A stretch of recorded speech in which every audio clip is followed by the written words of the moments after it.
77 of TGW. I am joined once again by Steve and also Wendell from Level 1 Tech. Steve from Gamers Nexus. What is going on, guys? How's it going? Hello. Not much. Thanks thanks for joining us. I wanted to bring everyone together here. I've had Wendell on recently. I think he's been on a couple times. Steve's been on a couple times. I was like, we need to bring all of these minds together and have a clash of the tech titans. Hopefully minimal clashing involved. Hopefully, yeah, it should be pretty good though. I actually took last week off for TGW unintentionally. I was traveling. I was down in South Carolina for Thanksgiving, and I brought along my whole road setup. I brought my laptop and everything. Man, As I'm unpacking my gear, my microphone rolls off the kitchen table and lands right on the end. I'm just like, oh, it's. I'm sure it's fine. And I plugged it in, and it's just. It's like, oh. It's like, well, it's the first time I ever missed an episode of TGW. First week off ever. you have an excuse. You just say it was Thanksgiving.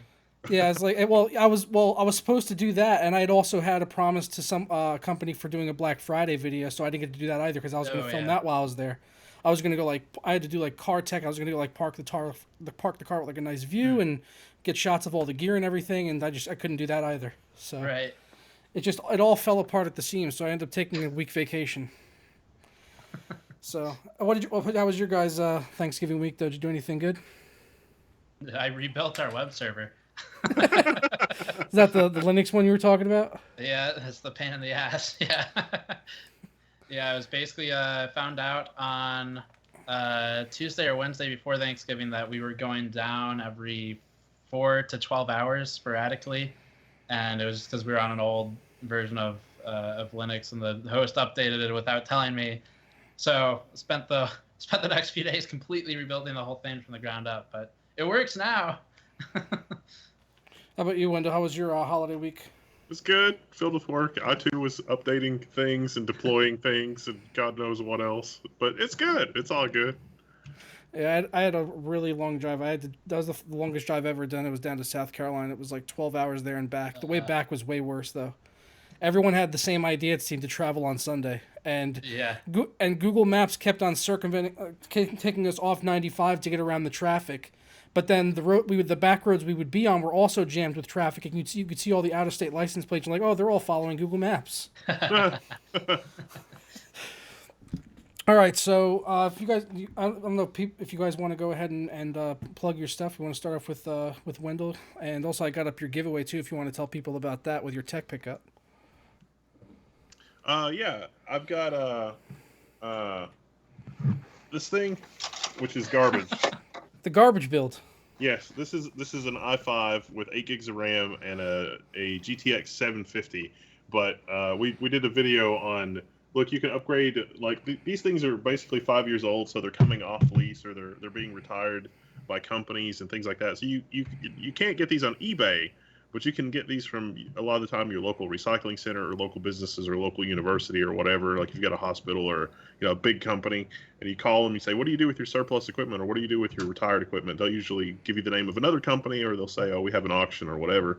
And so we picked up several of these. We're giving this one away. There's a Gleam link, and so it's a perfectly reasonable gaming machine, even though it's 5 years old. And if you get you put a 1050 or a 1050 Ti in a machine like this, it's perfectly fine. Yeah, no problem. Yeah. Yeah, I mean, you can pick one of those up on the cheap, for college, whatever. Or if you just want to play some CS:GO or Overwatch, it'll be fine. Let me point out the CPU cooler on there. Wendell, if you hold that up again, is that CPU cooler got a plastic shroud around it, and then that connects to a green funnel, right, on the side panel? No, this is the small form factor, so the side just goes on, and there's a vent, so it's designed to duct air from the outside over the CPU. It's kind of weird. It's definitely. And what'd you pay for the whole system, everything all together? We got 3 similar systems for $75, but we've got 2 extra CPUs and some extra RAM. But the 3 systems that we picked one that had an SSD and one that had 8 gigs of RAM, and so we were like, let's just combine it all. So we literally have got $75 in this thing. Wow, that's not bad at all. So there you go. If you're on a budget, you can still get a good piece, a decent PC. maybe not a great PC, but the SSD is a little on the small side. it's still a hell of a lot cheaper than a console, and it's more CPU power than a console. You were saying, right? Yeah, yeah. It's with a 1050 Ti, a machine like you'd have to buy a 1050 Ti, but a 1050 Ti is about 3.1 gigaflops, and I think the PS4 is like 2.9 or something like that. So yeah, it's just in terms of gigaflops, it's pretty neat. Yeah, the important thing is just staying on the low ends for the power output for the GPU, so that you can power it through the PCI slot. But what about you, Steve? You got any tech pickups you want to show off? So like, I don't have anything super usable for an enthusiast class system or anything. I bought these really sweet thermocouples though, so I was excited about those. I think last week or 2 weeks ago when we did that like final, this is the end all EVGA VRM coverage. The one with Uh, Buildzoid? yeah, so he joined for a bit. There were two videos. One was like an extended, but basically these will they're adhesive and they stick to the back. In our case, to the back of the PCB and to directly to the MOSFETs and the power stages. And the concerns, there's a lot of concerns with any normal thermocouple, but these are cool because they don't really interrupt the heat exchange from the FET casing to the thermal pads that much. So that was a major test concern we had. And then electrical conductivity was a concern too, and so was EMI. But we were able to work through all of it with this stuff. So really excited about those. There's like $100 for 5, which is absurd for thermocouples, but got the job done. There you go. For me, I picked this up down while I was in South Carolina. Grab it here. We went through a flea market, and this flea market was filled with like retro gaming and stuff. And I saw a few vendors had PlayStation 1s. This guy had a PS1 that was looking really clean. It came with one of the controllers, not the non. It doesn't have the analog stick, so it's not the DualShock. That was like the only downside of it.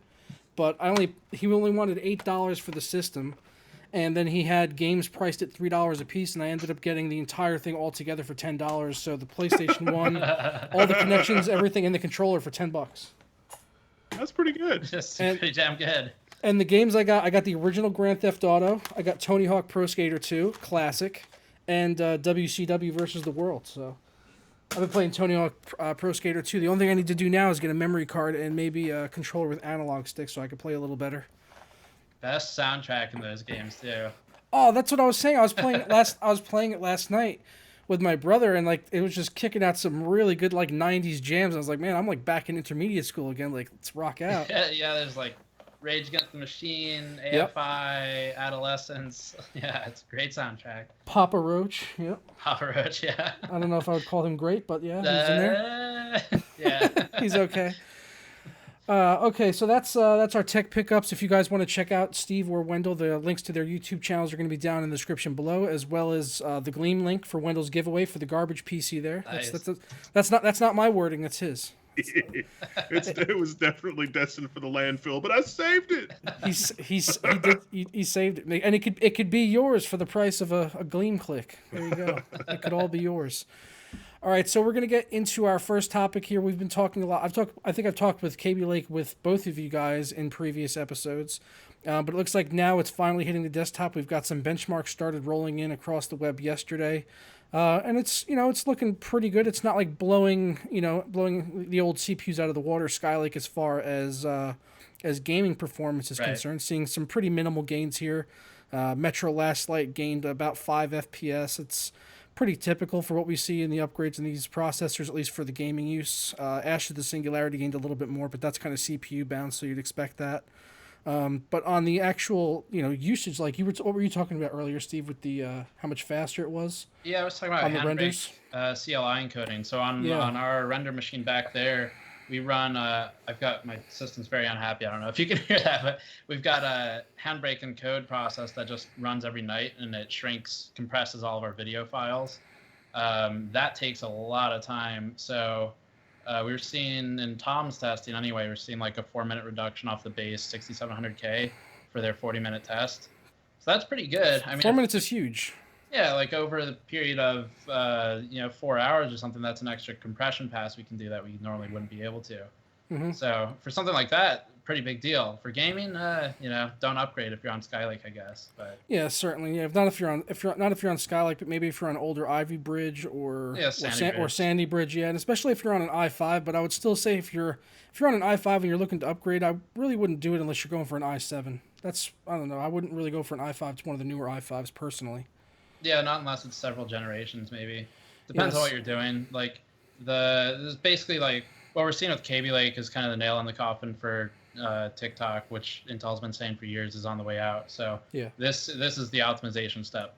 So it's still the same process. 14 nanometer fin density is the same. Everything's the same. Second generation Tri-Gates. It's all the same. It's just a little bit better. Yeah, now I see they've been benchmarking these, but are these actually available yet to buy? Because usually they go up like pretty much the same day, but I couldn't find them on Newegg earlier. Not yet, no. This one is a Tom's hardware preview, and they say they received it from an unnamed source, and Intel wouldn't comment. So, Was that the story behind it? yeah, yeah. Yeah, because I had originally got here going through several layers of websites that were posting these numbers around and like just saying these are numbers, and then Right. you have to find the one word of text that's in blue on WCCF Tech to find out where it came from. Well, the But Kaby yeah, Lake stuff from like laptops, yeah, all the gains have been around just clock speed. It's not Yeah. even like an IPC gain. It's just that it's 200 megahertz faster, or the cache is a little bit faster, or Right. whatever. yeah. Well, then they also got the speed shift stuff in here, which I'm pretty excited to see how that's all going to play out, given this, all that stuff. I don't know. Yeah. I don't know what I'm saying. Words. Yeah, it's it'll be interesting to look at. I think there's expanded AVX support, but I'm not really sure. I still have to read about the architecture for Kaby Lake. Yeah. All right. Well, let's move on to AMD Zen. I think this is maybe just a little bit more exciting news. Seeing there was rumors originally circulating that we were going to see an announcement, sort of like a showcase event on December 13th. I guess we're going to see maybe some gaming performance because they were talking about esports and Evil Genius's PPD will put it through its paces. That's what they're saying on here, quoting that on over on DSOG. So maybe we'll actually get to see some gaming performance. And we'd already seen them testing this up against the 6900K a little while back. So do you think we'll finally get to see it sort of spread its wings here and really get out there and run on the 13th? We'll see. Esports is not don't tend to be very intensive titles, but we'll see what it looks like. I guess I don't even know what EG plays these days. Yeah, I don't know. I don't know. Maybe they'll do some Overwatch or something.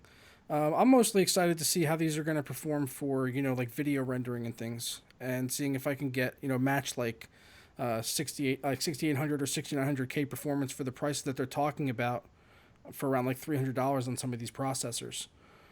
They already started the countdown over on the AMD website, so now it's official that this is going to be happening in 12 days, 22 hours. You can register on there to sign up for the live stream if you want. So they'll be streaming this out to everyone, to the general public, if you want to check it out. Links are down in the description below to all of this. Yeah, we'll have more information around that time. Then, as usual, AMD, I'm fairly certain will be at CES. They pretty much there every year, so definitely expect more info then if we don't have it before then. Yeah, that's probably when we'll expect to see the official release, probably around the time of CES. Yeah, within a few weeks, I would think, if we're lucky. We'll see. Yeah.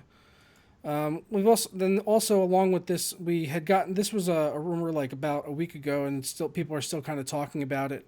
Having the different tiers on the processors, going from the low end to the high end. SR3, SR5, and SR7 is what they were codenamed, and talking about around $290 for the high end there for the 8 core 16 threaded part, which they had showed competing with the likes of the 6900K. So if you could see that for $300, then that's something I would definitely jump all over.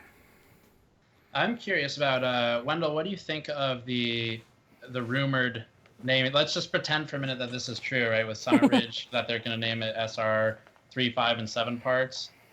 Do you have any thoughts on that? Like with the obvious mirror to Intel's? Yeah, I would say that it would be smart of AMD to name their parts with something that people could kind of say is like, oh, that's kind of a parody with whatever, because they didn't do themselves any favors with like the 8350 or the 9350 or any of that sort of naming convention. 8370, 8320. Yeah, I'd say that they're going to have at least a couple of different clock speeds though too. So I'd say that they'll probably have a lesser expensive SR7 and a more expensive SR7. It's hard for me to imagine AMD having more than a total of like 6 or 8 desktop parts overall. But the thing from this announcement that actually made me more worried is, you guys remember when they did the demo of the 67 or the 6900K, they had turned off turbo boost on the 6900K. And so it's like, okay, this is a pre-release chip. They're working on their clock speed, whatever. But they didn't really disclose. I don't recall that they disclosed what the clock speed was of that Zen chip. And so this article, it was 3 gigahertz, wasn't it? I think they were both matched at 3 gigahertz. Was it? I believe I think that's what they were trying to pass it off as, maybe. I think that they were saying, yeah, but I think they were saying that the chip is locked, the Intel chip is locked at 3 gigahertz, but I don't think they clearly said what their clock speed was. If it was 3 and 3, that's great, that's amazing, but I don't think that's the case. I think what's going to happen is their part's going to come out and it's going to be like 3.8 gigahertz versus 3 gigahertz or 3.2 gigahertz or something. Right. And if that's the case, even this 4.2 that was quoted in this article, that might be not enough. Even though Intel doesn't have a clock speed on a high core count to match that, except in the Xeon family. Right. Yeah, I was only able to take my 6800K up to 4.3 gigahertz, and I saw that, echoed by a lot of other tech people out there that had tested it. If you go over that, and start pushing the voltage a little bit more, you just start seeing insane temperatures that wasn't really worth it. Yeah. To push it that far. Yeah.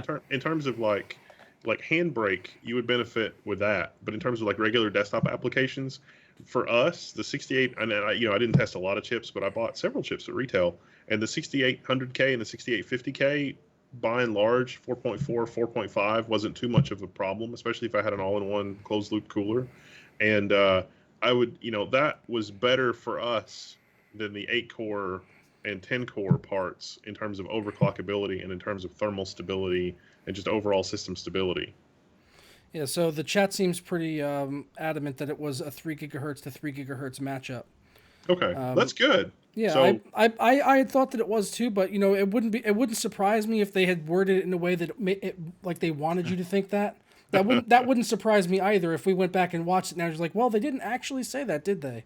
They just kind of made it look that. It could really go either way, but I'd have to go back and watch it again. If that's the case, and there's the SR7 that can hit 4.2, AMD is going to mop the floor with Intel. Especially for the price to performance, without a doubt. Because the 1600s are those are 1,000 or are those under 1,000? Yeah, the 8 cores is 1,000 and 10 cores is 1,700. Yeah. Yeah. Yeah, that's really where it's going to matter the most, is the price, I think, because performance, even at parity, AMD tends to at least be a little bit ahead in price. So we'll see how it plays out. The rumors do, like you were saying, Joker, do all pretty much point to reasonably affordable chips, though. Yeah, and they're saying on this article, they're saying it should be able to hit 4.2 gigahertz comfortably on air or a water cooler with just a somewhat standard overclock. We'll have to test the validity of that, obviously. And they're saying 5 gigahertz on liquid nitrogen, but that's on liquid nitrogen. That's a silly metric. I don't know why that was included. Because everyone has liquid nitrogen. You probably hit 5 gigahertz on quite a few processors with liquid nitrogen.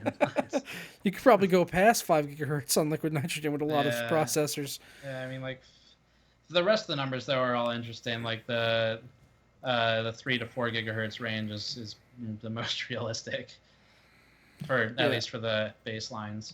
I would be okay with 4.2 gigahertz. If the processors are fast enough, I'm eyeing up the 8 cores and the 16 threads mainly. And if they're able to match what Intel is doing, even if maybe on like the 6850K, not necessarily their full 6900K, even if they're getting close to that, it would still be a compelling option to pick it up and try it out for for the type of workload that we would use in running YouTube channels, rendering videos. Very difficult work. Yeah, it is rendering. I got to sit there for sometimes minutes waiting for videos to render. I need to shave 30 seconds off of that time. Yeah, we actually did run into a problem with. I've kind of dropped it for now, but we were using Warp Stabilizer in Premiere for like B-roll clips on Rails, and it's neat, but man, it takes a long time to render that with like color correction Absolutely. and stuff. Yeah, It's I've done some stabilizations. I use Sony Vegas. I'm a peasant, right. but I've done some stabilization stuff on there before, and it really takes a long time. That and also putting on like a Gaussian blur. If you put Yeah. that on something, it's just like it'll be going through the render perfectly fine, and then it'll get up to that spot, and it'll just like halt and like take an extra hour just for that few minutes or whatever that you have that part on. Yeah, yeah, and CUDA acceleration and OpenCL acceleration kind of do put it more on the GPU a lot of the time, but I still see really high CPU utilization when we're rendering stuff, even though most of it's on the GPU. Adobe is awful at like scaling. Like seriously, like it's like I've got 37 cores and Adobe's like they don't care. Hey, whatever. We'll use 6. Yeah. Yeah. We'll use 6 badly. We'll use 8, and it'll be slower than when we're using 4. I've heard about that. That's one of the reasons I didn't jump off and buy like a dual Xeon rig to go ahead and use Adobe with it. That would be such bad. Like you would not get your money back on that. It's the 2670s. If you disable 2 of the cores in BIOS, and then rerun Adobe benchmarks, it actually does better.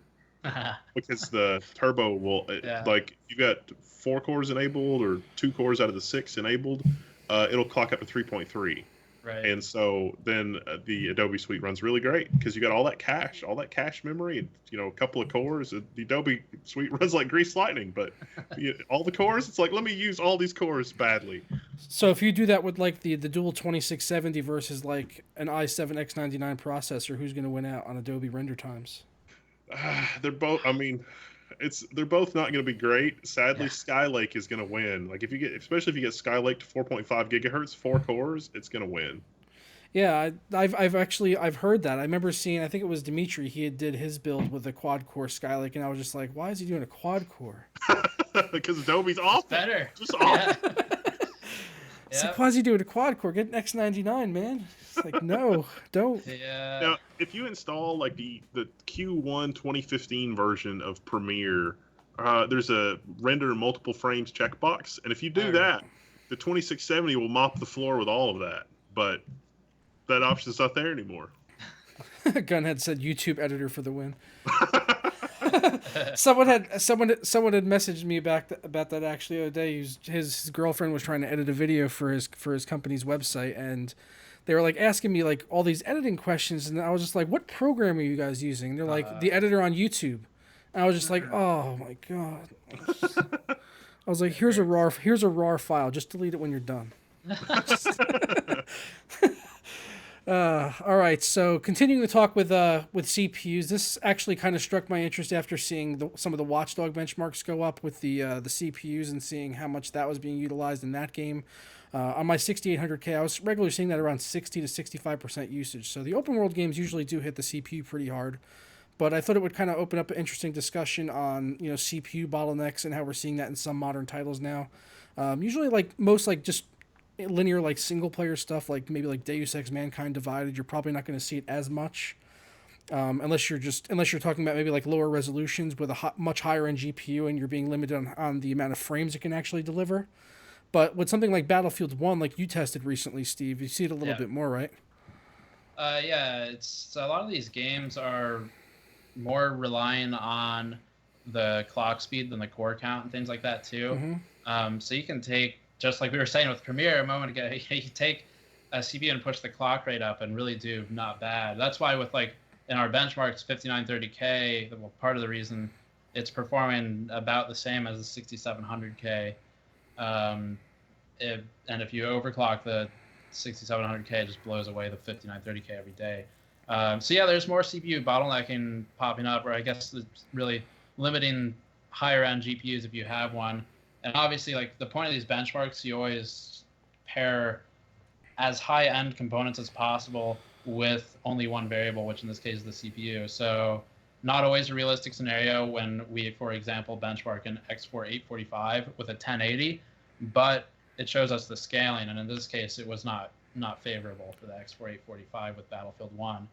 Um, In that first graph, what GPU is that, or is that an aggregate of multiple GPUs? Is this the scaling with only the blue lines? No, the blue, red, and orange. The first graph on page 2. The very first one is a DirectX 11 benchmark, and that is with a GTX 1080 FTW hybrid, I believe. Okay. From memory. And yeah, a lot of the limitations here.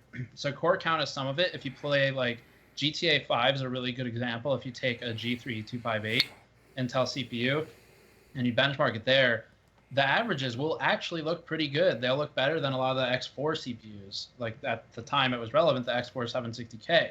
Averages look great. But when you look at the low percentage, like the percentile performance is 1%, 0.1%, it's awful. And that's because that's basically, you see that take effect in stutters, where the screen starts a render, basically drawing a frame to the screen, and you end up with a bunch of runt frames. And to the user, that's perceived as stuttering. And so that's normally, in the case of GTA 5 with 3258, is a single thread or dual thread, depending on which CPU you use, limitation versus something like a quad core. But not all games are really quad core ready yet. A lot of them, like Battlefield 1, do care a lot more about the frequency than, for example, having hyper-threaded quad core. So it just lands on the developers for optimization. DirectX 12, as you can see in those charts, is really not great either.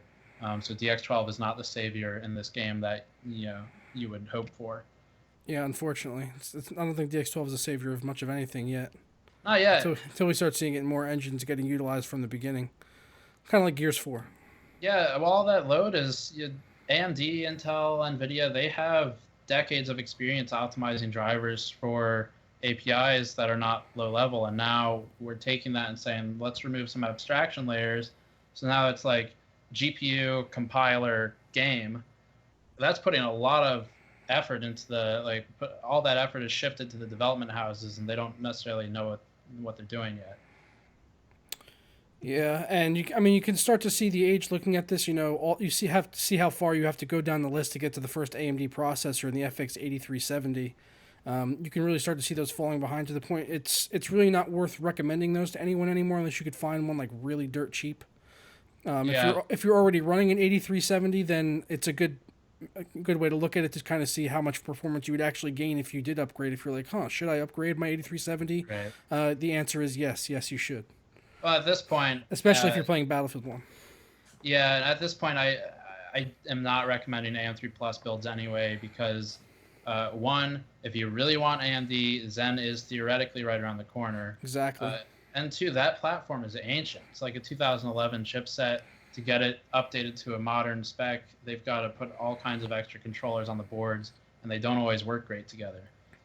But yeah, I've seen a lot of one of my buddies had picked up like one of the MSI boards along with an FX 8320 like about a year and a half ago, and he just had nothing but issues with that board. And they kept going back and forth with them and everything. I don't know what the end issue was with it, but I wouldn't be surprised if it was one of the controllers, because a bunch of people had to RMA those boards for the same reasons, where they just would not boot when they would have certain devices connected. And they're not it was probably a bit better like a year and a half ago when he bought it, because the price, well, first of all, Zen wasn't really here yet.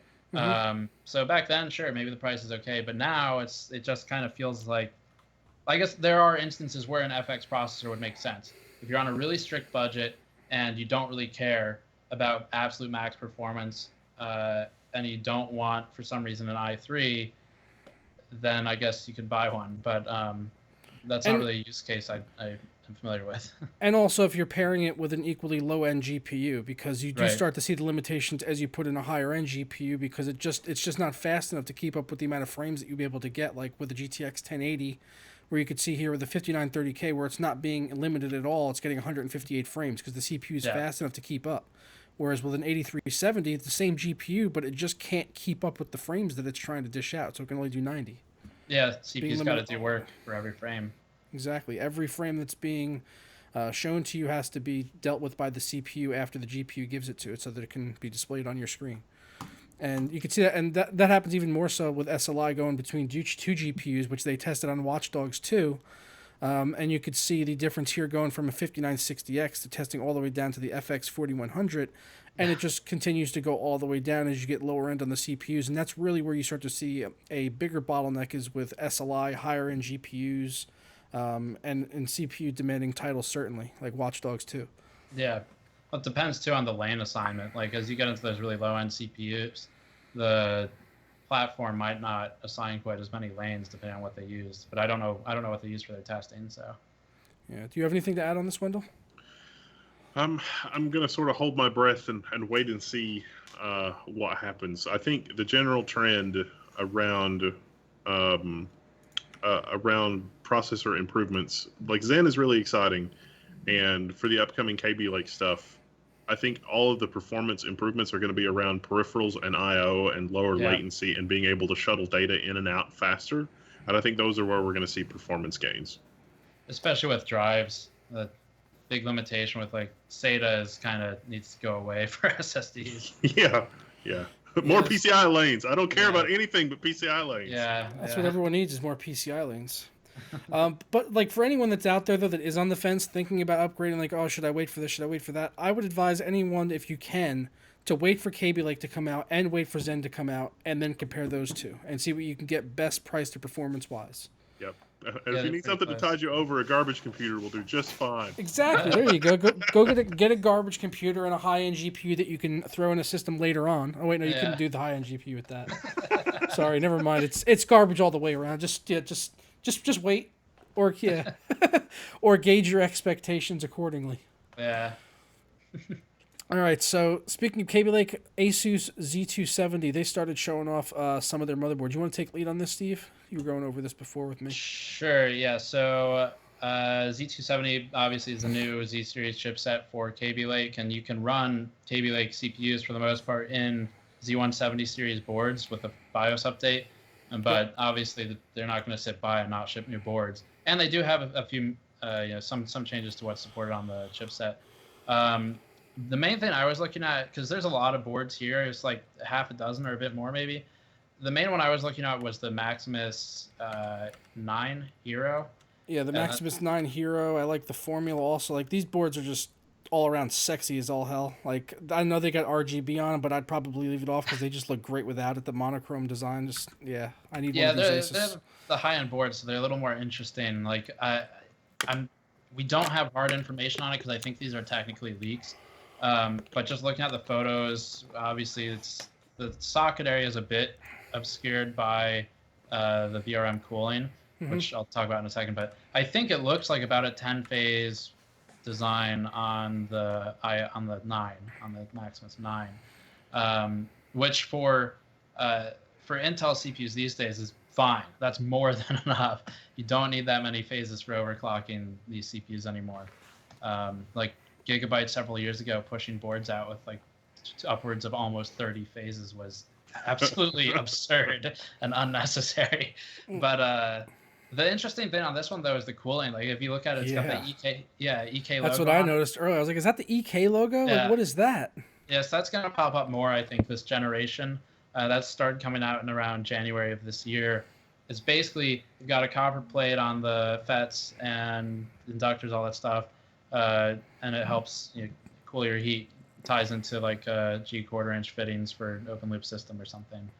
Yeah, you could see the ports on there. You can unscrew, and I assume you could probably use like the EK, like the quick disconnects probably off one of their cooling setups. You can buy the AIOs with the quick disconnect. You could pop those in there, or you can easily do a full-on custom loop and be able to cool your VRMs, which is awesome. Well, the interesting thing here, I think that's been overlooked, and I really want to test this because we have the means to do it. I just don't have the time for the motherboard.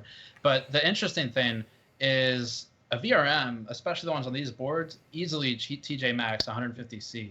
Like T-Case is maybe 125C on a power stage or something, but you're never going to really hit that temperature for the most part, maybe extreme overclockers. So the cool benefit then is not just that the VRMs are cooler, because you're not going to derate that hard at 90C. The cool thing is that it lowers in theory, your case ambient, because instead of these VRMs radiating heat into the socket area, that heat's being conducted up and pushed out a radiator somewhere. So that'll lower your GPU temperature as a result. So maybe you have like a 30 CKs ambient instead of 40, and you get more boost room. But that was the cool thing I wanted to talk about. Oh yeah, the water cooling of VRMs. Has that been done before? You've been able to do that by Yeah. yourself? I don't think I've seen that. Yeah, you could do it. There's boards Yeah. spin out since CES. Yeah. I've never actually seen one. Why doesn't Jay have one then? He water cools everything. He is my gateway to water cooling. So if he hasn't done it, then it doesn't exist. Yeah. Jay's done a lot of liquid cooling. He's even doing Terry Cruz's PC, man. If you want water cooling, you got to call Jay. That's true.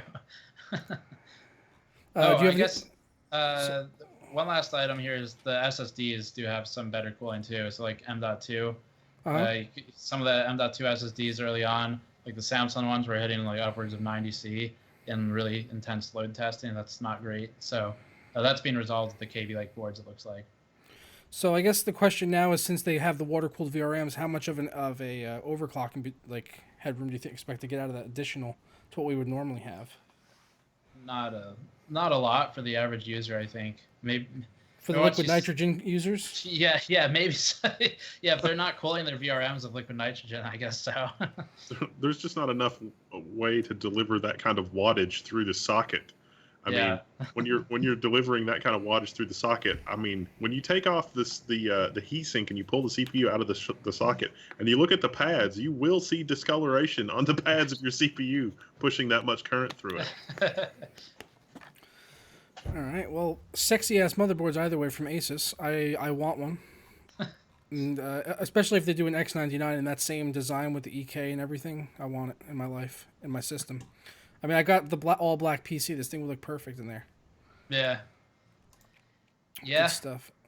So, I mean, I guess since we are seeing these, we're probably going to see, well, we already seen some benchmarks like we talked about earlier from Tom's Hardware. So I'm expecting to see Kaby Lake before the end of the year, hopefully. I think it's a possibility. It's kind of late in the year to release them, but I think we'll see it. I think Intel's missed the boat on Christmas. They're going to wait till after Christmas, I'd say. You think too late. They would have shipped before Thanksgiving. Yeah. Yeah. It's so close. I mean, when you start seeing stuff like this pop up and the motherboard's leaking, it's not too far behind. But you're right. It could very well be until after Christmas. It's kind of late in the year to start releasing new products. Anyway, all right. So next up, we're going to be talking a little bit about machine learning. I'll let you take this one, Wendell, because you linked me to this story over with Logo Joe, which was pretty darn cool. So I'll let you take this one. I thought it was interesting because it's a story about machine learning, and you think it's like, they took our jobs, and machine learning is going to take over the universe. And so this is a guy who created an algorithm that comes up with logos, and so he feeds it. He fed a machine learning algorithm some visually appealing artwork and fonts and other things that goes into a logo, and and then fed it a bunch of logos from other companies to learn what people liked or what made a good logo, and then he just sort of let the AI run and built a web interface for it. And so you can sign up for this service and have it generate you a logo, and the acceptance rate is only 0.5%. So for the people that sign up, only 0.5% actually get something that they're willing to pay for. But you can play with it endlessly. So like depending on, it's like, no, I like this one. No, I don't like this one. I like this one. No, I don't like that one. You can keep endlessly tweaking whatever your results are, and so 0.5% of the people are willing to do that and actually get a logo that they're willing to buy, and then they buy it, and it's to the point where that 0.5% is enough for this one person to make $15,000 a month. Jeez. Yeah, so, and I tested that 0.5% earlier, and I would say that's probably accurate because I went on there and I like clicked through the things like the logos, like it's like, okay, click five or more logos in here that you like, and then type in what is the name of your company, which made me feel bad actually because like, what's the name of your company? And I was like, Joker Productions. Like, this name is too long. You should have a shorter name. I was like, oh, is it? Should I shorten that? Should I rename the channel? I was like questioning everything now.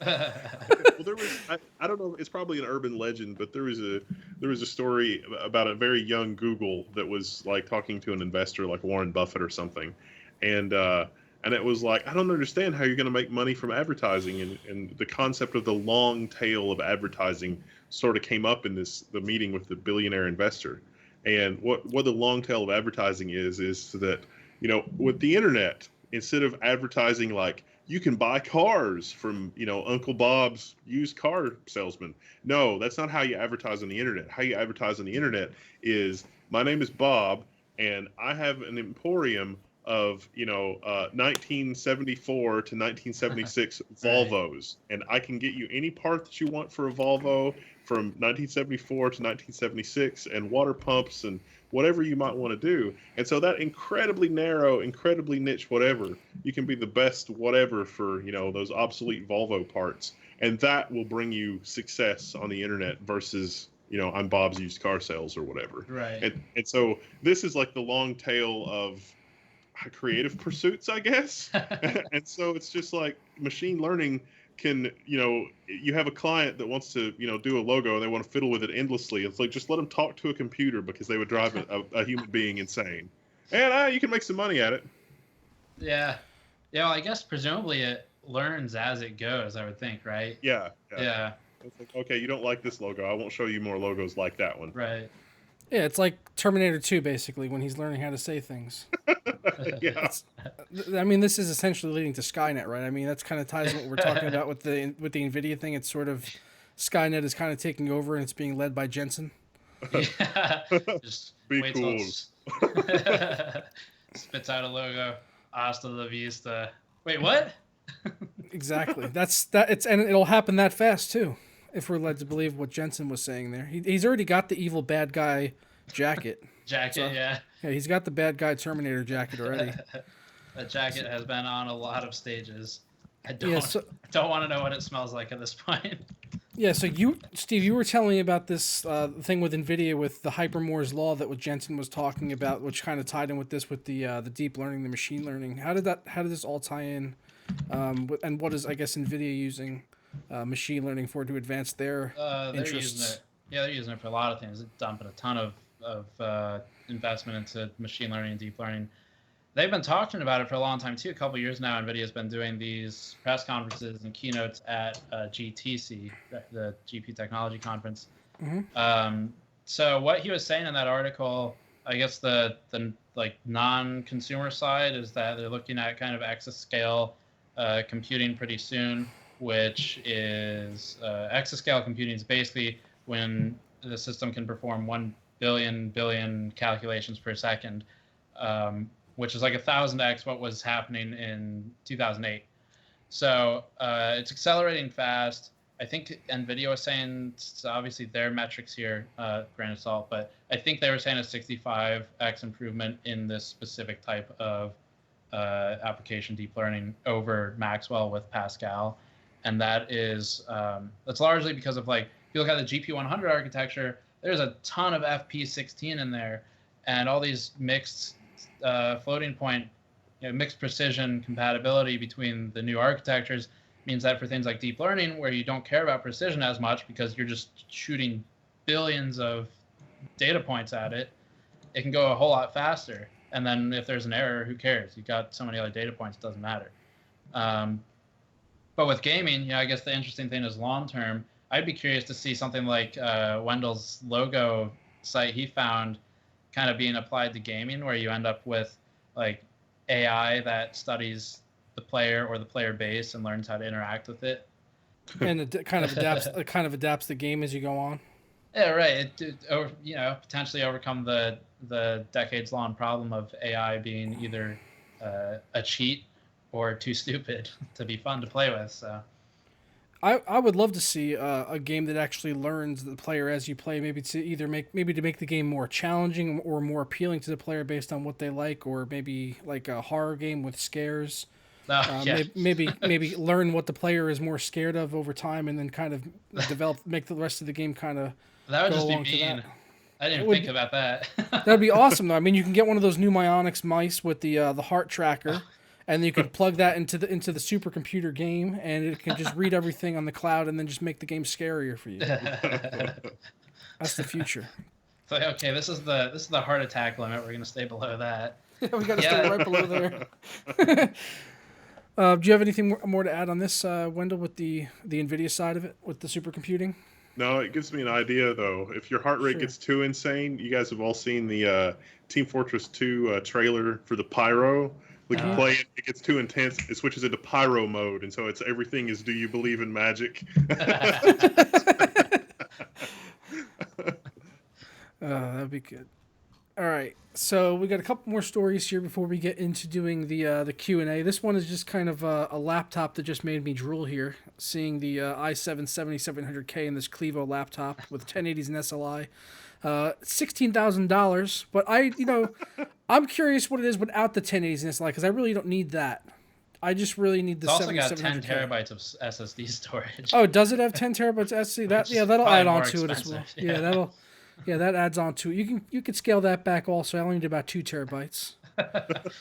Yeah, only 2 terabytes would be fine. Yeah, I just want one of these for a mobile workstation for when I travel, so I can edit videos on the road.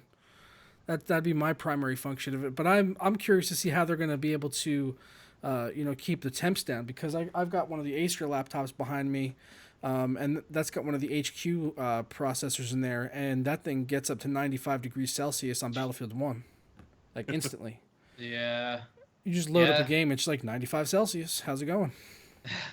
You basically end up blasting the fan profile, I guess. That's what we do with our render laptops on the road. They have kind of the freak out point where it trips the fan curve to suddenly be 100%, and you can't hear each other type of thing. I don't know. I think this laptop is mostly so expensive because is it even out? Isn't it like a leak on eBay or something? Yeah, this was a leak. Yeah. So I mean, I would imagine the fact that it's not available probably drives up price a little bit too. Yeah. But I would not pay $16,000 for any laptop. Yeah, even for what's in there, that seems a little high, just a little. Yeah, a bit high. I think you could build like 4 equivalent desktops. Oh yeah. Yeah. Yeah, but you couldn't throw that in your book bag and go travel with it. That's true. Yeah, I guess. Like, having this much horsepower in a laptop does serve a purpose, but I still wouldn't. I mean, there are people out there that would, with more money than sense, that would foolishly go out there and buy one of these as their primary gaming system, and just don't do that. You're a bad example to the rest of the PC community, so stop it. There's use cases with like those. There's the dual GPU, CyberPower and MSI, whatever it is, Titan laptops. Those are, for the fact that it's 2 power adapters does make it a little rough to really do much with.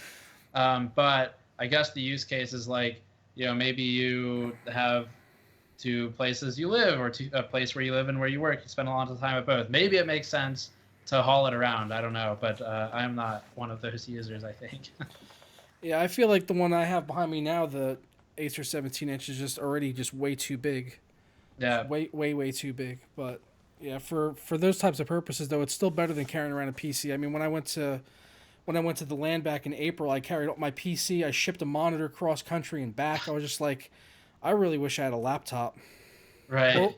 Or Wendell's PC. I still have my Lee and Lee. Yeah. Yeah. I did that thing with like X99 and 1,000-watt power supply. Some of those 4 terabyte Samsung SSDs. That'd be nice. Have you seen that PC, Steve? No, I haven't seen that one. Yeah, so tell them what you got in it, Wendell. It's a Lee and Lee case, but you remember the stand-up Lee and Lee case with like the square. Yes. Okay, so I ripped out the window and replaced the window with an iPad Retina screen, and I put it on an articulating arm. So the screen retracts inside the case, but you can grab a hold of the screen and you can pull it up to your face. And so but it's a really great travel machine because you can carry it around by the top and then just set it on the desk, and then you can pull the screen up to your face. And because you pull the screen up to your face, you can run it at native resolution. So you've got, even though it's only a 9-inch screen, right, you run it at the full 2048 by 1536, and you can run it at full resolution because it's only like that far from your face. It works great.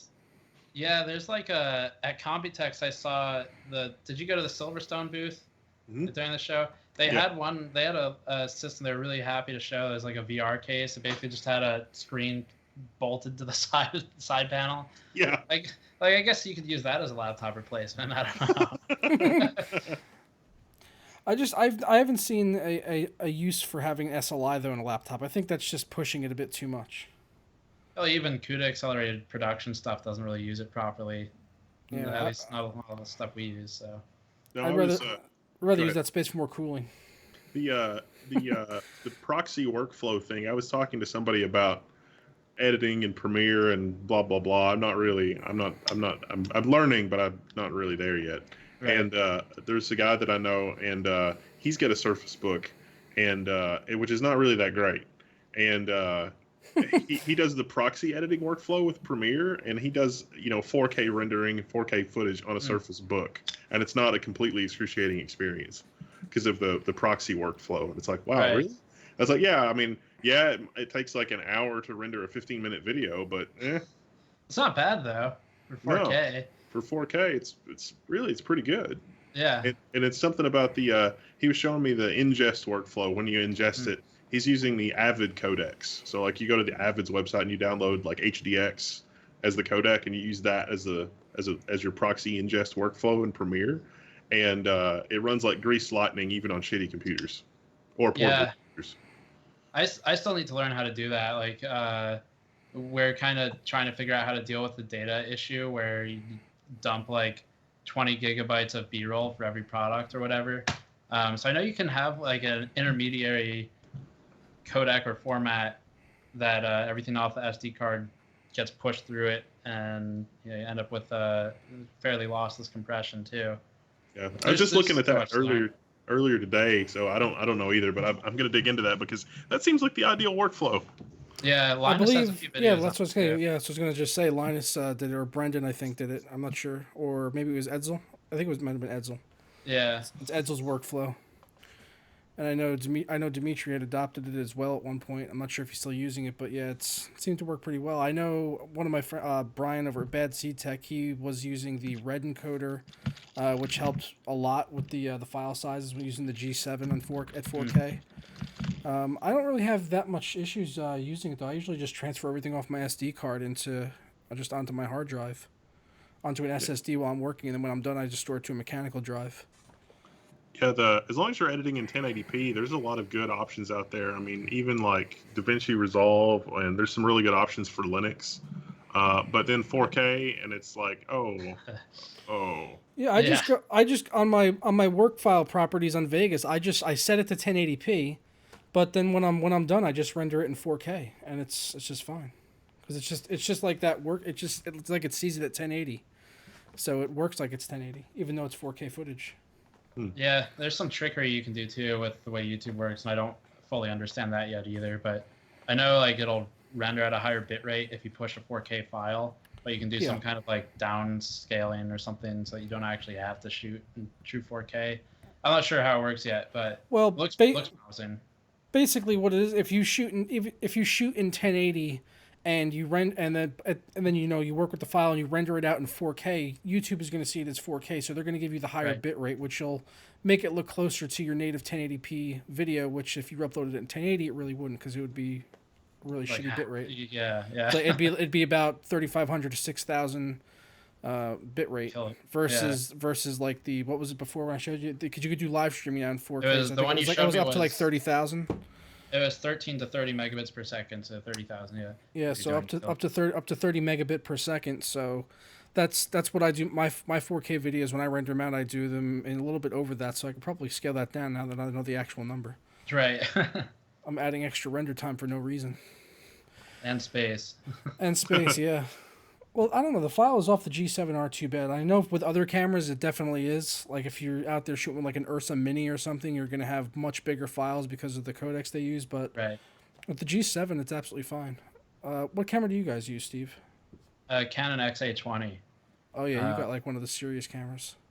Yeah, it's semi-serious. It was like a couple grand when I got it, but we need to upgrade. The only problem is at the range we are now, to upgrade, it doesn't make sense to go spend like $3,000 or $4,000 because it's not going to be that much better than what we have.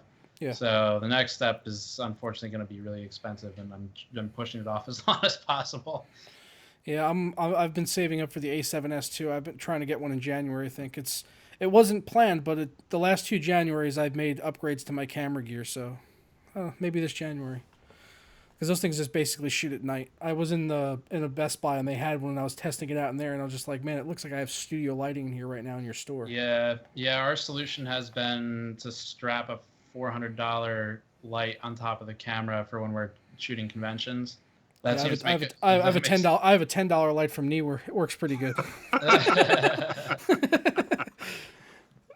Yeah, portable lights solve a lot of the issue. I'd rather spend less on those and use like a pretty damn good camera than spend a lot on a camera. You know, and it's unfortunate. I guess one side effect is if you're interviewing someone who's not used to being on camera, you have to be like, I really apologize for what your eyes are about to go through. Why do you think I wear sunglasses on the floor at PAX when I'm interviewing people? Yeah. I took those out at one point. I was interviewing one guy and I put my sunglasses on. He's like, "Do I get a pair?" I was just like, "No, no, you don't." And then everyone in the comments is like, "Why is he wearing sunglasses indoors? Like, should have you carry ever around stared into an LED?" those 8-bit glasses, carry those around and out for people. There you go. That's I'll have to carry around a whole bag of them for people when I'm interviewing at the events. I don't know, I try to keep it pretty lightweight and portable because it's much different. I think when you're covered. I did PAX completely by myself. Like I'm the cameraman and everything, like doing all of that stuff. So it's a lot harder, I think, doing that. Yeah, yeah. So I try to keep everything down. It's like one compact system on a monopod. It's challenging, but it's fun. Yeah, I Sort of. remember those days. I'm glad to. I have someone. We've got two people who do camera work for me, so it's much easier to just kind of like let them focus on that because too many things to screw up otherwise. Yeah, definitely. At some point in the future, I will hire a cameraman for events. Yeah. I'll definitely do that eventually. All right, so our last topic is an absolutely ridiculous graphics card from Colorful. I don't know.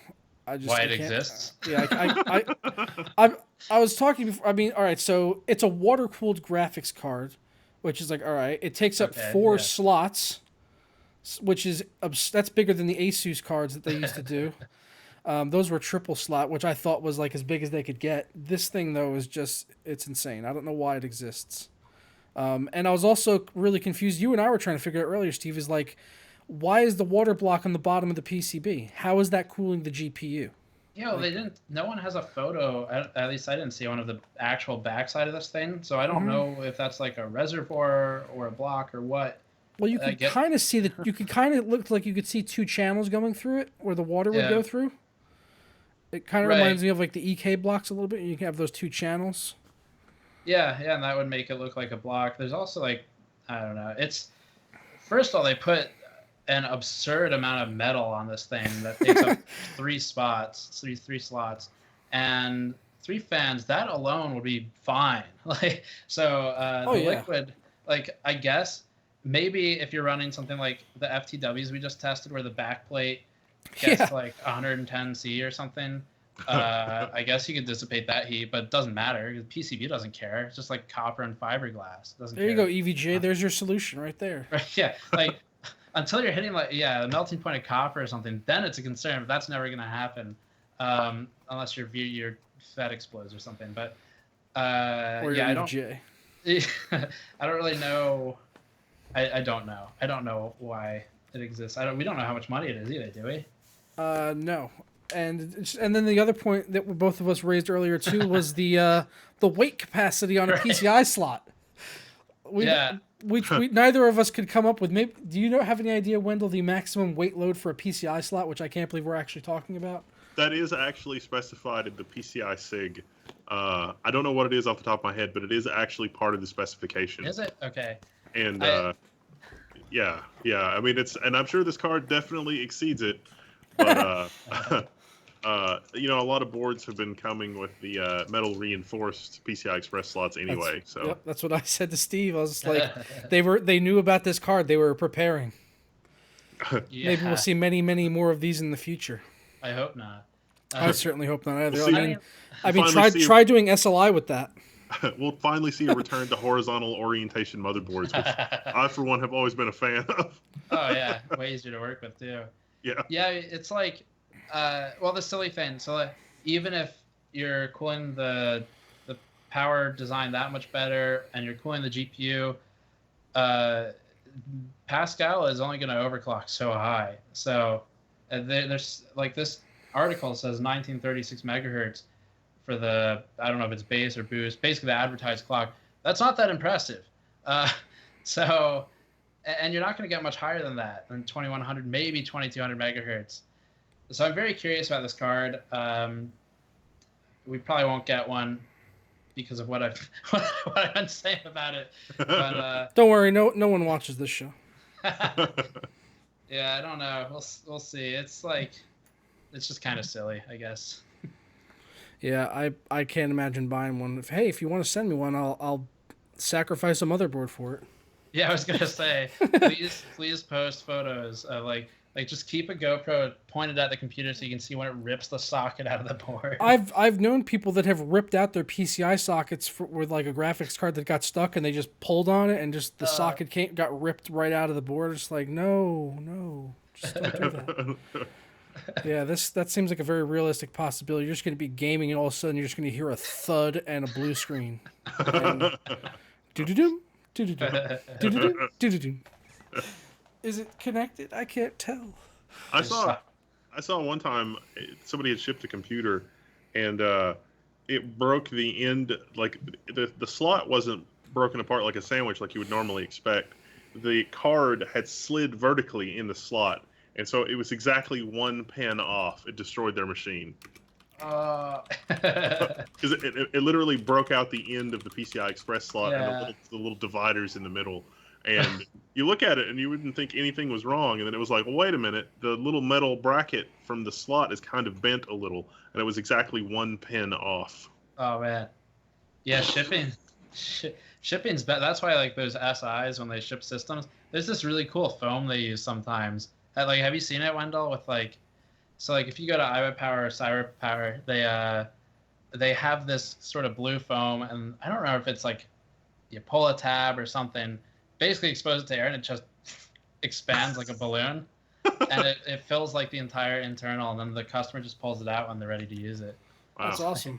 Really sweet, yeah. Yeah, I've shipped whole PCs. I didn't have anything that simple. I was lining the back of the PCBs with like cardboard and then putting in like hard foam that I had got, or the soft foam that I had got out of like power supply boxes and stuff, Right. and just cutting it to size, like make sure everything was okay in there. I almost always just pull the GPUs and just ship it without a GPU or ship the GPU separately or something. Right. All right, well, we're going to go ahead and get into the Q&A now. I'd already told people in chat so we can get a few initial questions in here, but if you missed that, go ahead and post your questions now. If you want to address them to anyone specifically, to Steve, Wendell, or myself, you could do that. The first one I saw in here is Last Panther, one of our mods. Thanks to all of our mods also, by the way, doing a great job this week. Last Panther said, what are your thoughts on the A7R2 versus the A7S2 Joker? I had a chance to try out both of them in the store, and I can't really sit here and cite off all of the benefits, pros and cons of either one, but my understanding is that if your focus is video, get the S2. If your focus is still images, get the R2. That's my understanding of basically the two heads up between each other, but I can't tell you the specifics of either one right now because I'm not knowledgeable enough on them. I will be once I have the money to buy one, though. Yeah. As soon as I've got the $3 to $4 grand to invest in that and the lens I need for it, then I will definitely be able to answer that question. Oh, it's probably more like 5 by the time you get all the stuff that you need. Probably, yeah. It's right. It's nice to tell yourself 3 or 4 though. Yeah. We did the same. I lived in the same like delusional playland too when we were like gonna upgrade our camera equipment. You're like, the batteries cost how much? Yeah. It's like, okay, well, I guess I'll buy the Chinese knockoff ones then and hope that nothing goes horribly wrong. Yeah. I remember the first Canon DSLR I got and the warning that came on those batteries. It's like this is BS. They just want you to buy their $40 batteries. It's and so I looked at I had to get a new camera recently because I needed a camera, and it was like A7S2 is full frame. It's great in low light. It's really, but I couldn't get past. There was a couple of things. One, I would have to get new lenses. I already had 2 Rokinon Micro Four Thirds lenses, but low f-stop, blah blah blah. Low f-stop lenses are so much more expensive. Yeah. Oh yeah. Than getting a speed booster and using that with like a full frame. Like the Rokinon lenses are quote unquote full frame, some of them, but not really. But then you use a speed booster and you get an extra f-stop, and it's like holy crap. But the in-body stabilization for the A7S2 was mind-blowing because you could be there with the camera like this, yep. and it was insane. And it's like, okay, in-body stabilization is really cool. But then Panasonic came out with the G85, which has in-body stabilization, and I can use in-body stabilization with the Rokinon lenses, and it's really good, like really good. And that camera was only $1,000 with the kit lens. It's micro four thirds 4K, only 4K 30 hertz. I think the A7S2 is 4K 60 hertz. I think that's I think that's true. Um, and the G85 also supports a battery grip, because the A7S2, I thought the battery life was pretty awful for what it was for run and gun. It was just just with the batteries. So you gotta get one of those dual battery grips for it. Yeah, it's like I really want to like it, and the low light performance is amazing, but I get an extra f-stop with a speed booster, and I can use lenses like the Sigma 18 to 35. So I got the G85 because it was so much cheaper. Yeah, that's the only thing I don't like about my G7 is the fact that it's micro four thirds, so it's effectively getting half the light you would get in a full frame, so I always have to shoot in like double the ISO that I would on a full frame. Get a speed booster and some APS-C lenses, and you get the extra f-stop back. Well, that's what I had toyed around with when I first got the camera. I had the camera. I was like, okay, I can get native lenses, which is what I ended up doing, or I could go and get the speed booster and the Sigma lens that every YouTuber on the planet uses. And I chose to stick with native, and it's a good lens. Don't get me wrong, but I just always have to shoot at a higher ISO. So that's kind of why I'm like, I just want an S2. I really like the. I just want full frame. Yeah, I like the prosumer cameras too much. Like dedicated cameras. We have a DSLR for photos, and unless it makes sense, I'm gonna stick with just like strictly one job for each device, which is really just like that. It's partly a staffing thing. Like if I hand someone a camera at CES, I want to make sure they know how to use it. So kind of give everyone one job and not mix and match. And I have the same philosophy with devices. I do really like the XA20. It's awful in low light unless you get the on-camera lights, which in that case it's no longer low light. So that's been my solution. Let's see, what else do we have in here? Someone asked Wendell, how is Fedora 25? Fedora 25 is awesome. I've got Fedora 25 with the AMD GPU driver and RPM Fusion, and it's really good. It's exactly the right balance of work and play, because Fedora, I mean, but I do work I do work on Linux, and so yeah, it's not as bleeding edge as like Arch, but it's really stable and it's really easy to sort of do what I want. There's not quite as much stuff. There's not quite as much stuff that you get on from like Arch's AUR repository. It's Copers or COPR, and there are some things available, but it doesn't really work the same. But overall, Fedora 25, it's been really stable. It's been really fast. It's Wayland by default. I run GNOME. It's pretty great. Someone wanted to know if any of us have scientific degrees, because he's always impressed with our careful methodology. I have a computer science degree. There you go. Wendell's got a computer science degree. What about you, Steve? No, my background is basically test engineering for Dell, and then after that, I took that experience and applied it here. So it's all hands-on. Yeah, I basically just have high school. I did 2 years of college where I studied film, and then just kind of kicked around and did a bunch of retail and construction jobs, and then Googled everything else. I have a degree in Googling and watching other tech YouTubers. You get pretty damn far with Googling. Exactly. Yeah, that's what I tell people. It's like I am a very good Googler. Believe it, I think that should be a skill. Like there is skilled Googling. Master Googler. That sounds really like it. That's a business card from like 1947. They're gonna run you out of town. Well, hey, I was just playing Watch Dogs 2, and at the beginning you have to pick like one of the pre-made creative characters, and they have their occupations, and one of them was drinks only water. I think Googler is just a step above that. Is there a Zen chip that's meant to take on the quad-core i7s? All I've heard people talk about are the multi-core X99 competitors. So that would likely be the S5 that we were talking about earlier, the S3, S5, S7, which are ranging from about $200 to $300 in the rumors that we've seen. Yeah. The S5 though, I think that's still supposed to be an 8-core part, right? It's just going to be a lower bin part. I think Is that right, so. Steve? Yeah. as far as we understand it right Yeah. now. Yeah, from the rumors, that's what the rumors were Yeah, saying. but also the core architecture is not the same between Intel and AMD, so it's not necessarily that straightforward. But I think that's what it's supposed to be, though, just based on what we saw. Yeah.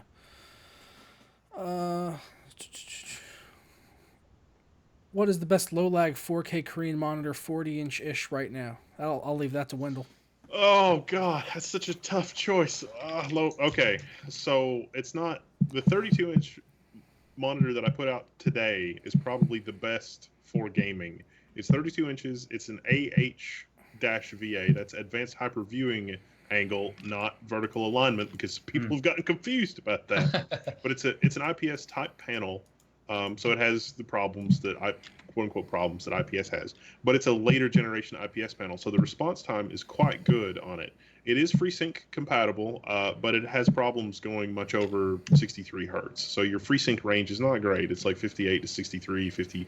It advertises itself as like 43 to like 68 or something.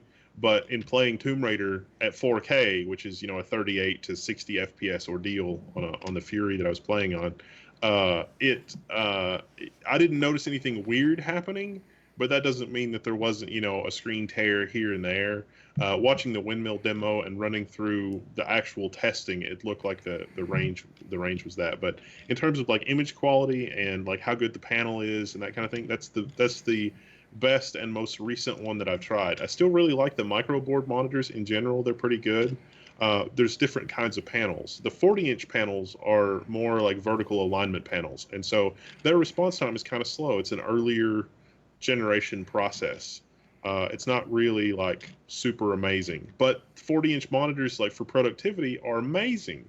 But 32 inches, I mean, if your eyes get used to it, if you're okay with the pixel density on a 27-inch monitor, 1440p, you're probably going to be okay with the pixel density on a 32-inch 4K. But you might have to sit 2 or 3 inches closer to the monitor to make everything apparently the same size. Someone wants to know how Watch Dogs 2 is so far. I am enjoying it. Surprisingly more than I thought I would, actually. A lot of the tasks in the game, like the side missions, even the main missions kind of all just feel like side missions. I maybe put like 5 hours into the game, and I really don't feel like anything I've done so far is going towards like a major narrative. It just kind of feels like I'm running around doing things. But I'm enjoying those things. They're fun to do, and it's a nice world to drive around in. So if you are the type of person that just likes open world games so you can have stuff to do and clear objectives off of a map, then it's a Ubisoft game. It's what you'd expect. Yeah, I've got I think technically the Steam profile says we have like 20 hours in it. That's benchmarking. It's literally the same like 100-yard stretch of the game over and over, 20 hours. I've not explored beyond the headquarters. And someone asked, Wendell, do you think we'll see more jobs sliding towards machine learning in the coming years? That's a good question. Well, so okay, if we take the logo thing that was happening earlier and you look at that and it's like, oh my God, there's the creative jobs are gonna go away. No. Imagine creative types having access to like Adobe, I don't know, whatever, Adobe logo smorgasbord. And the creatives sit down and they feed it all the parameters from the client and they deal with all the bullshit from the client. And then Adobe smorgasbord, comes up with several thousand ideas that then the creative is like, no, this is good, this is bad. And you end up at a spot where the neural net that's in this program is sort of learning how to think like the artist or the designer that's doing it. And so imagine if you had like Picasso that had a sounding board counterpart in Photoshop to do the same kind of painting, the same kind of thing. And so it's like, I don't know that you would really supplant Picasso's ability. I think that it would mean that, that Picasso, instead of having, a few dozen or, 100 sponsored works over his lifetime, he might have 10,000 sponsored works where, the Rockefellers can have the, $1 million painting, and the people that are, not the Rockefellers can get something that's kind of sort of like a Rockefeller, or that's kind of sort of like a Picasso, but he might have just looked at it for 20 minutes as opposed to spending 6 months on it or whatever. Right. And so I think even looking at this worst case scenario with machine learning, I think it's still the case that it's not necessarily eliminating jobs. It's still sort of changing what they are. Someone wants to know, Wendell, what is your opinion on Templeos? I don't know what that is. Temple OS? Oh, Temple OS. Okay. That's the one where the guy keeps trying to write. I think if it's the one I'm thinking of, it's the one where the guy thinks that the operating system will somehow let him boot into God or something. I don't know. That's a pretty fun question actually. Someone wants to know our three biggest tech hardware fails. I think instead of me taking all three, I think we should all take one. Let's see how. I have to think about that for a second. I think actually my biggest tech fail really wasn't that big of a fail, honestly. I was actually he said Salvador Studio is actually pretty similar to his, where I had built my brother's PC where we had used custom cables on the power supply, and then I had to hook up a hard drive on there, and I couldn't find the cables that had come with it, so I just grabbed a custom cable from a different power supply that worked, and I just hooked it up to that, and then it just didn't read the hard drive, and then I plugged it into another PC, and it didn't read the hard drive, and I was just like, "What the hell is going on here?" Something wrong. And then I was just like, you know what? I probably fried that hard drive. So yeah, that was a 4 TB HGST drive, which are my favorite mechanical drives. So I wasn't happy about it. Yes, that is my gold standard of mechanical drives. So I was not pleased that I had destroyed that NAS drive, but it was a learning lesson, and I was glad it wasn't as expensive as Greg's lesson. What about you guys? Anything like that or worse? I don't think I can compete with that. Just frying a hard drive? That's the biggest. That's worse than what you did. Jeez, I feel bad now. I'm positive there's something I've done. The only one that comes to mind immediately is we were filming had a sponsored motherboard for a video once, and I was talking to the guy working with me, Patrick, and we were like, yeah, we should probably ground ourselves for this. We're gonna be standing here on carpet for a couple hours working through the script and everything, and we're like, no.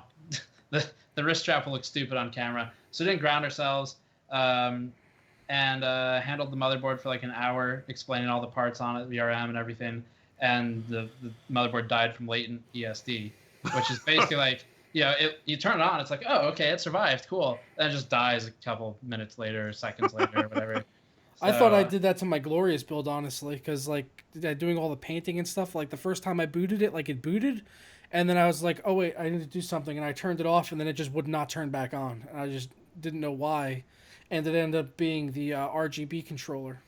It wouldn't work with the RGB controller plugged in for whatever reason. It just wouldn't work. As soon as I ripped that out, it worked. Here's a good one someone just reminded me of. There's a decent one where I had an FX 9000 series processor, and I don't think we ever talked about this. If you've ever worked with AMD sockets, and like the stock thermal paste that they provide on some of their coolers, it's like glue. And so when you go to pull that cooler out, if you're not really gentle with it, it'll rip the processor out of the socket and just like be stuck on the bottom of the cooler. So that happened to me once, and it ripped a pin out of the CPU, which we were able to take with tweezers, stick it down into the socket hole, and it actually worked. Oh, that's funny. The first Pentium computer that I ever had, I fished out of a dumpster, and the computer was like half submerged underwater, but it hadn't been there very long. And when I opened it up, and I very carefully removed the CPU from the socket because I was trying to dry it out, and it's like save the thing, and literally 2 pins on the CPU broke off, and it was just like, no. But I very carefully cleaned it with alcohol anyway, and I put it all back together, and holy shit, it still worked. I used that computer forever, and yeah, that was pretty good. That was a win though. I got a laptop. It was the first laptop I ever had. I had it for about a week, and it was like, I need a case for this, and it was exactly the same size as a fabric, like a fabric folio, fabric 3-ring binder that would zip shut. And I was like, oh, this is perfect because the laptop will fit in here, and I could just use this as a case, and I don't have to buy a case because I was dirt poor. And it was the first laptop that I ever had, and it was like, yes. And so I pulled the rings out of the 3-ring binder and just sort of reworked the binder with its zipper to be a laptop case, and used Velcro on the laptop, and so I could zip it up and then I could unzip it. And so I was like, yeah, my laptop is protected. And so I used it for like a week like that, and it was great. And then it just mysteriously stopped working, and I was like, that's weird. and there was a docking connector in the back of the laptop, and I got to looking at it, and there was a staple that had just been hanging out in the thing, and the staple somehow got into the docking connector and just destroyed the laptop. It was just like, no. I didn't have another laptop for like 2 years. That's such a lame way to go, too. Yeah. Just a short circuit or something. Someone had asked about the X34, the Acer X34, if it's still the best ultra-wide monitor out there. I would say for gaming, probably yes, if you want G-Sync. But for non-gaming needs, if you just want ultra-wide for desktop and production, if you're doing like video editing, photo work, anything like that, there's an LG. I don't know the model name off the top of my head, but it's a little bit better for color accuracy versus that. But the X34 is probably pretty much the bee's knees for gaming ultra-wide monitors that you can get right now. Yeah, I'm staring at one right now. It's good. But again, it's like, what are they, like $1,100, $1,300? They were $1,300 when they came out. I'm not sure I think it's still about the same. Yeah. I've still got my $600 Korean one that's FreeSync and completely fine. Yeah, but how's the ghosting and input lag? Because like I've got my Korean here, and it's good for just having stuff on it that I leave there, but I wouldn't want to use it all the time for gaming and stuff. It's the same panel. So the ultra as the wide LG or the X34? As the LG. Yeah. And so it's pretty good in terms of like latency, input lag, and all that kind of stuff. And I think that the same one's in the Predator. There's a new one from Microboard that's like the 340 CLZ, and I think that one is the same panel as the X34. And but it's FreeSync instead of G-Sync, and it's only 120 hertz instead of 144, but it's the same panel. Drake Owens wants to know if you game, Wendell. He does game. I've seen him game on the Beer Games Beer channel. Yeah, some, not really, poorly. About half the time when I'm gaming is to test something, but yeah. I got Civ 6. Civ 6 is a crazy amount of fun, super addictive, hard to put down. Yeah, what games have you guys been playing recently? I guess Civ 6 for you, Wendell? Is that what you've been playing recently, mostly? Mostly, yeah. Yeah, what about you, Steve? What have you been playing? Normally my answer would be none, but I actually managed to... I've been forcing myself to play an hour at least of games a week, just to stay current. And that's not because I don't like games. Everyone's like, all of us here, I think, are really busy working on games all day. But Galciv, Galactic Civilizations 3, I've been playing that again. So it's 4X game. It's crazy though, with the huge maps with like 16 or 24 AI on it. Thing eats 16 gigabytes of memory. It's absurd.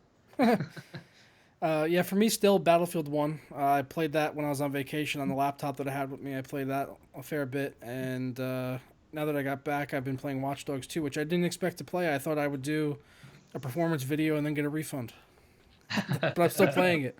I did that with Dishonored 2 and Titanfall 2. Did my performance video. All right, refund. Come back for $60, please. I love refunds. Thank you, Steam. Indie games that I've been sucked into that are just a crazy amount of fun, Stellaris and Factorio.